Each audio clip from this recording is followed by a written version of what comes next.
like blacks are displayed like we're animals or something in the media. What blows me the most with, I'm a aspiring journalist, so what blows me the most is sometimes it's storytelling, it's not truth telling. I believe like journalism, it should be raw material, like it should be the flat out truth. Like of course you have to add a narrative to it to make it intriguing to your audience, but it needs to be the truth, the reality of what's really going on. And when you see like something with a black, they want to put their mug shot up or some image that's not a positive image of them, and it just blows me. Even with just like TV shows, they don't portray us in this positive light. We get the kids to get attention to the mayor, we get attention from the city. We get attention from the city, we get attention to the state. We get attention from the state, we get attention from all the states, we get attention to the president, and we can stop stuff like mass shooters in schools. And what city is this? Chicago. Chicago strong. People out here grinding. People out here grinding.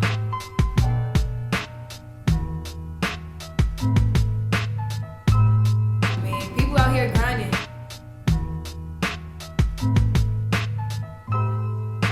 Man, people out here grinding.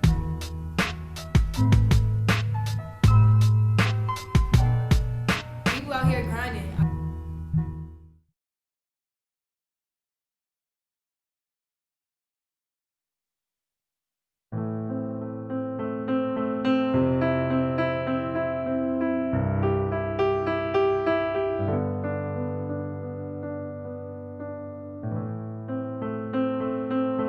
The south side of Chicago. This past weekend, at least 52 people were shot, 8 of them killed, in a wave of violence across the city. What is going on there? Impact segment tonight, out of control violence in Chicago. Gunned down in a weekend of violence so typical it didn't even make the front page. Deontay was a basketball player with big-time aspirations. He was ready to graduate and had been accepted already to several colleges. They're waging war in the streets of Chicago, and we're losing children every single day. Gangs are powerful, guns plentiful. Beyond the guns and the gangs, the city is coping with a street culture in which all too often the silliest squabbles lead to deadly force. There's some truth to that. Not all of us are criminals. Not all of us are drug dealers, or gangbangers, or people on the wrong side of the ledger. It's kind of weird to just put labels and stuff on everybody, especially because it's crazy, but you know some of the people on those screens, and some of those people, you know your homies, so it's crazy, and it's just really just disgusting. You know, people put labels on people all the time, make it seem like, you know, kids just go outside and, you know, just do stuff for the fun of it, but sometimes you have no clue their stories or what pushed them to do that, so it's kind of just unfortunate, but it happens all the time.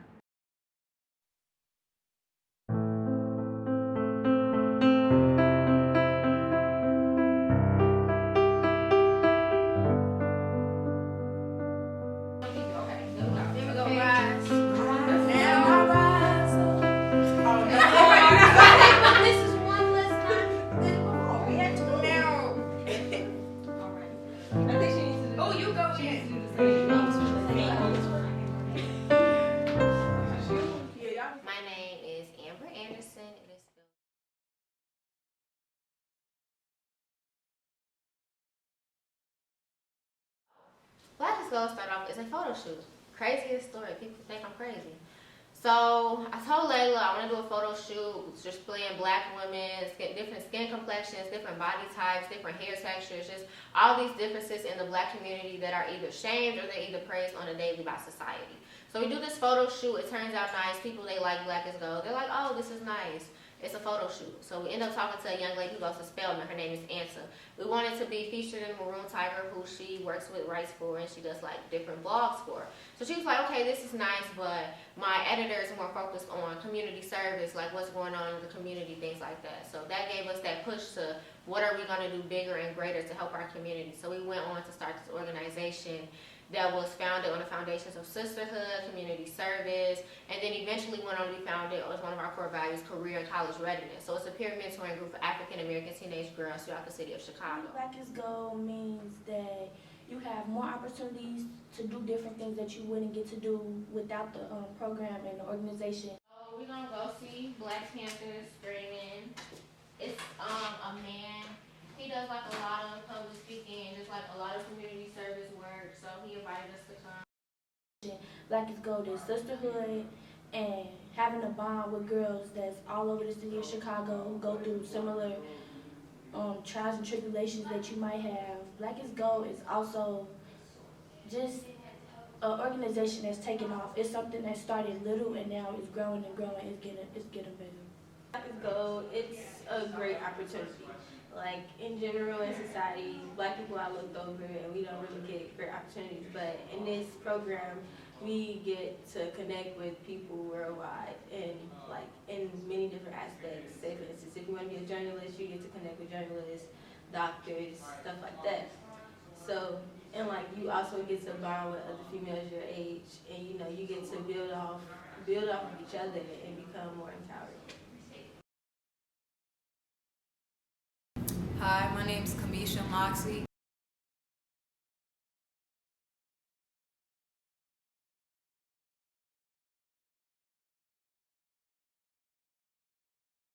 I've been in the arts for a long time. I used to be a kid that drew all the time, and I eventually got into painting, once I grew up some patience, because I was a really enraged little kid.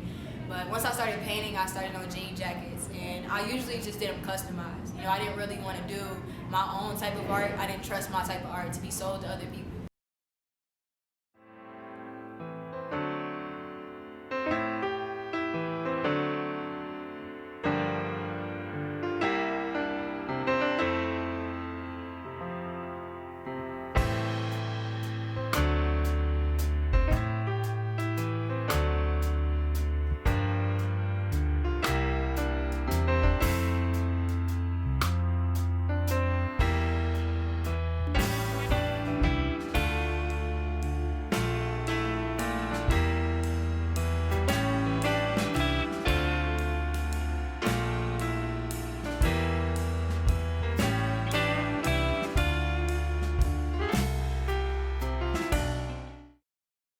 My name is Jesse White. I'm the Illinois Secretary of State, and I've held this position for the past 19 years.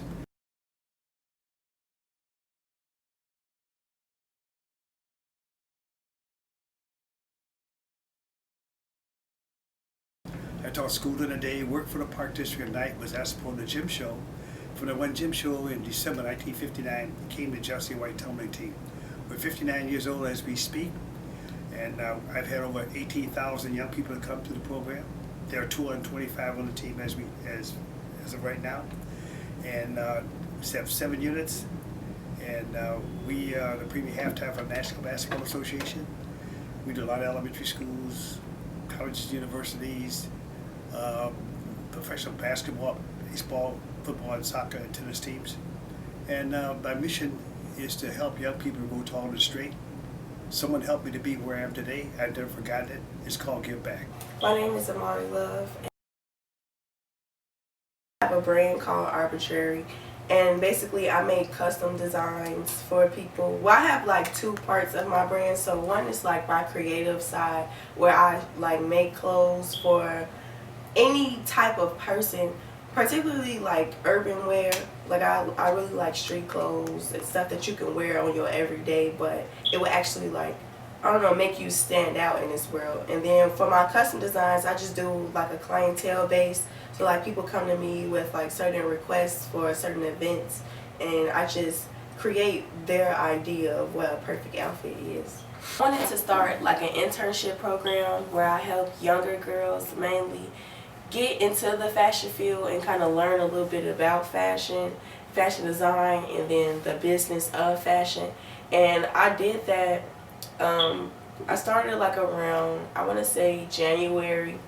And basically what I do with the girls is like I teach them basic sewing skills, and like we go over how to run a design business, like how to interact with customers, how to interact with people, networking skills, and other things in that category. And I think they enjoy it a lot, because that's not something typical that you can get from a high schooler. Like that's not a program that most high schoolers can actually enjoy unless you are like a part of After School Matters. But they don't really go into depth of everything that you can, the possibilities that you can reach with sewing and with learning how to run your own clothing line. all of us are criminals. Not all of us are drug dealers, or gangbangers, or people on the wrong side of the ledger. Because of Dr. King, George Dunn, Fred Ross, Iron Man McInnes, these individuals who helped me to be where I am today. Some were white, some were black, and it helped me to rise above the stereotype about African Americans not wanting to be productive citizens in our society. There's not a lot of influential people to come back and to reach back and to talk and to, you know, give people hope and, you know, to try to uplift them in some type of way. It's pitiful. It's just bad. It's just a bad situation. My own opinion, I think it's set up for us to be like that, you know, because, you know, I'm pretty sure everybody that's in jail don't want to be in jail or didn't want to do the crimes they did.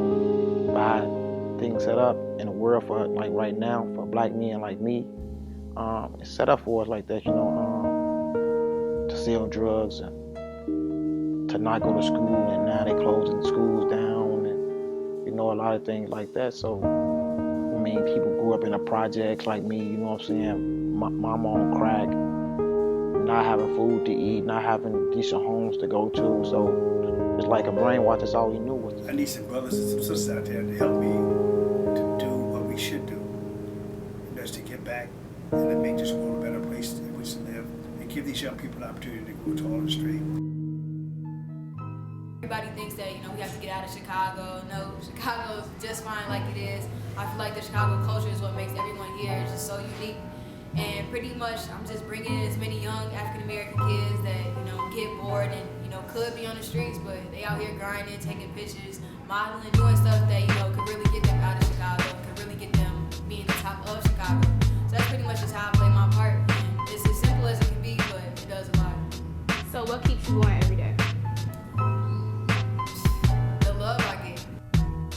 I'm a very strong believer that it takes a village to raise a child. And I feel like my village is very strong. I am greater than stereotypes. We are role models. We are greater than the stereotypes. We are engineers. We are teachers. We are professors. We are not all gangbangers. Some of us are inspired journalists. We are different. We are the future. We are greater than. We will succeed.